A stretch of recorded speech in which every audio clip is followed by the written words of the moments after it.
आपको ये कहानी बहुत अच्छी लगेगी, खुद भी सुने औरों को भी सुनाएं। पति पत्नी के सच्चे प्यार की कहानी।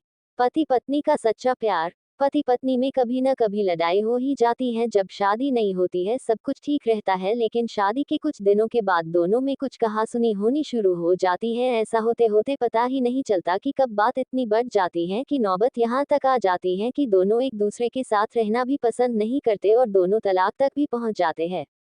ये इसलिए होता है कि दोनों में कहीं न कहीं कुछ डिफरेंसेस होते हैं जिन्हें दोनों में से कोई भी नहीं बदलना चाहते और एक दूसरे पर ब्लेम करते रहते हैं। एक दूसरे की गलतियों को ही गिनवाते रहते हैं। यदि देखा जाए तो जब शादी होती है जब भी वो दोनों ऐसे ही होते हैं, और जब शादी को कई साल बीत जाते हैं तब भी वो ऐसे ही होते हैं। फिर दोनों में इतनी अनबन क्यों होती है जो उनके जीवन को तबाह तक भी कर देती है। इसको अगर समझा जाए तो सबसे बड़ी बात यह है कि जब शादी नहीं होती है तो दोनों एक दूसरे के द्वारा बिताए खुशी के लम्हे को ज्यादा सोचते हैं, इसलिए दोनों में एक नया रिश्ता सा बना रहता है। लेकिन जैसे ही शादी पुरानी होती जाती है दोनों के ऊपर कुछ अलग अलग जिम्मेदारियां आ जाती हैं जिनसे वे दोनों अपने जीवन के सुंदर पलों को भूल जाते हैं और फिर और ज्यादा दूरियां आ जाती हैं।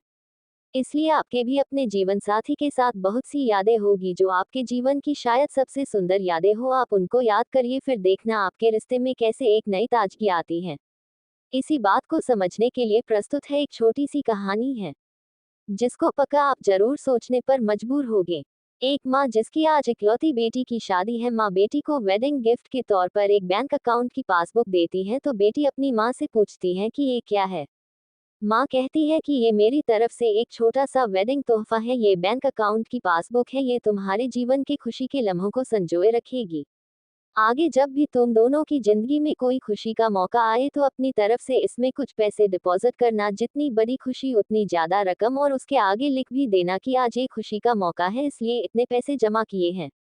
आज मेरी बेटी की शादी है तो मेरे लिए भी खुशी का दिन है कि इसलिए मैंने भी इसमें 1,000 रुपये भी डिपॉजिट करा दिए हैं। और आगे डिस्क्रिप्शन में लिख भी दिया है कि आज मेरी बेटी की शादी है इसलिए मैं 1,000 रुपये इसमें जमा करती हूँ। बेटी को अपनी माँ का दिया गिफ्ट बहुत प्यारा लगा। बेटी ने घर जाने के बाद जब ये बात अपने पति से की तो पति को भी यह चीज बहुत अच्छी लगी और कहने लगा कि ये तो बहुत अच्छा तरीका है अपने जीवन की खुशी के लम्हों को फिर से याद करने का।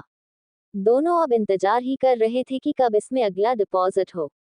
दोनों नए नए बहाने ढूंढते थे पैसे जमा करने के, कभी कि आज हम बाहर खाना खाने इसलिए 300 रुपये, आज पहली बार शाम पे करने गए इसलिए 500 रुपये, आज हस्बैंड का जन्मदिन है 800 रुपये, आज वाइफ का जन्मदिन है इसलिए 800 रुपये। ऐसे करते करते उसमें एंट्रीज भी बती गई और अमाउंट भी, और उसमें काफी पैसे इकट्ठा हो गए थे।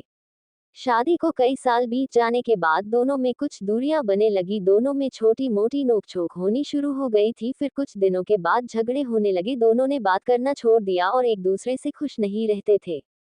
माँ को अपनी बेटी से मुलाकात किए हुए काफी दिन हो चुके थे तो एक दिन माँ अपनी बेटी से मिलने के लिए बेटी के घर गई तो बेटी कहने लगी कि माँ, मैं अब और इस शादी में आगे अपना जीवन नहीं गुजार सकती।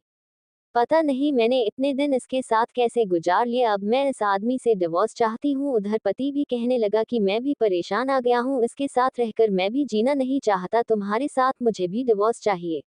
माँ ने कहा ठीक है तुम दोनों अलग हो जाना, लेकिन याद है मैंने तुम्हारी शादी के दिन तोहफे में एक पासबुक दी थी। बेटी पासबुक निकाल कर लाई तो उसमें देखा कि उसमें बहुत पैसे जमा है। माँ ने कहा जब शादी इतनी ही बुरी थी तो पहले अपनी शादी से जुड़ी कोई याद भी अपने पास नहीं रखनी चाहिए, पहले इसमें जमा रकम को खर्च करना होगा फिर तुम डिवोर्स ले सकते हो। दोनों ने कहा ठीक है और अगले ही दिन बेटी पासबुक लेकर बैंक जाती है पैसे निकालने के लिए। बैंक में पैसे निकालने वालों की लाइन लगी थी तो बेटी भी लाइन में खड़ी हो गई। अब खड़े हुए काफी देर हो गई थी, बेटी ने खड़े खड़े ही पासबुक खोली और देखने लगी कि इसमें कब कब पैसे जमा किए थे। बेटी देखते ही देखते उसे पता ही नहीं चला कि कब उसकी आंखें भर आई अपने बीते लम्हों को याद करके जो उसने उसी पति के साथ बिताए थे जिसे वो आज डिवोर्स देने चली थी। बेटी बिना पैसे निकाले वापस घर आ गई और अपने पति से कहने लगी कि ये मुझसे नहीं हो पाएगा, ऐसा करो तुम ही जाकर इसमें जमा सारा पैसा खर्च कर दो। पति ने कहा ठीक है और पति बैंक गया, लाइन में खड़ा हो गया। उसकी नज़र भी पासबुक पर पड़ी और उन सारे खुशी के लम्हों पर पड़ी जो उसने अपनी उसी पत्नी के साथ बिताए थे जिसे वो आज तलाक देना चाहता है। अपने जीवन के सबसे हसीन लम्हों को याद करके पति की भी आंखें भर आई और वो भी लाइन से निकल गया। पति घर आया और पासबुक अपनी पत्नी के हाथ में दी तो पत्नी पासबुक में देखती है कि उसमें आज ही के दिन 5,000 रुपए जमा हुए हैं और उसके आगे लिखा है कि आज खुशी का दिन है कि मुझे एहसास हो चुका है कि वो उसे छूने जा रहा था जिसे वो सबसे ज्यादा प्यार करता है। मैंने फैसला कर लिया है कि अब बाकी की सारी जिंदगी उसी के बिताना चाहता हूँ। ये देखकर दोनों की आंखें भर आई और गले लगकर खूब रोए और प्रॉमिस किया कि अब वो कभी नहीं लड़ेंगे। ये कहानी उन सभी के लिए है जिनके रिश्तों के बीच में दूरियां आ गई है। वो पहले आपस में बहुत प्यार करते थे लेकिन अब वो एक दूसरे के साथ रहना पसंद नहीं करते। अगर आपके रिश्ते में भी थोड़ी बहुत दरारें आ गई हैं तो उन दरारों के भरने के लिए उन खुशी के लम्हों को याद करिए जो आपने एक दूसरे के साथ बिताए हैं। ये खुशी के पल आप दोनों में नई फीलिंग्स भर देंगे और आप दोनों के रिश्ते में नई जान आ जाएगी। इसलिए किसी भी रिश्ते को मजबूत बनाने के लिए अच्छे लम्हों को याद करना चाहिए, बुरे लम्हों को नहीं। आपको ये पति पत्नी के सच्चे प्यार की कहानी कैसी लगी कमेंट करके बताएं। यदि कहानी अच्छी लगी हो तो इसे शेयर करें। मेरे चैनल को प्लीज लाइक और सब्सक्राइब करें।